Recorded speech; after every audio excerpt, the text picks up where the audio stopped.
Somnath beach festival 2025ની તૈયારીનું collector Shri દ્વારા નિરીક્ષણ કરાયું। સોમનાથ બીચ ફેસ્ટિવલ 2025ની પૂર્વ તૈયારીના ભાગરૂપે કલેક્ટર દિગ્વિજયસિંહ જાડેજાની આગેવાની હેઠળ વહીવટીતંત્ર એજન્સીઓ સાથે રાખી કાર્યક્રમનું પૂર્વ તૈયારી ચકાસવામાં આવી। તારીખ 17 માર્ચે આજે સાંજે સોમનાથ મંદિરના પ્રાંગણમાં અઘોરી ગ્રુપ દ્વારા સાંસ્કૃતિક કાર્યક્રમ યોજવામાં આવશે। તારીખ 18 માર્ચના રોજ સાંજે રિક્લેમ સાઇટ ઉપર ગૃહમંત્રી હર્ષ સંઘવી દ્વારા બીચ સપોર્ટ ફેસ્ટિવલને ખુલ્લો મૂકવામાં આવશે। સ્પોર્ટ્સ ઓથોરિટી ગુજરાત અને જિલ્લા વહીવટીતંત્રના સંયુક્ત ઉપક્રમે આપણે 18 થી 21 બીચ સ્પોર્ટ્સ ગેમ્સનું આયોજન કરવામાં આવેલ છે। આ ગુજરાત સરકાર શ્રી દ્વારા પ્રથમવાર આવું આયોજન કરવામાં આવેલ છે અને એનું યજમાની આપણા જિલ્લાને મળેલ છે। આપણા માટે ગૌરવની વાત છે। આમાં કુલ 205 વોલીબોલની ટીમો આખા ગુજરાતમાંથી આવી છે અને 84 છે હેન્ડબોલની ટીમો છે આમાં ભાગ લેવાની છે।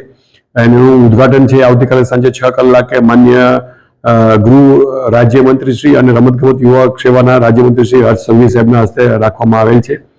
કુલ 1800 જેટલા આમાં ખેલાડીઓ છે ભાગ લેવાના છે, જેની ઉતારાથી માંડીને તમામ વ્યવસ્થાઓ છે એ આપણે પૂર્ણ કરેલ છે અને આજે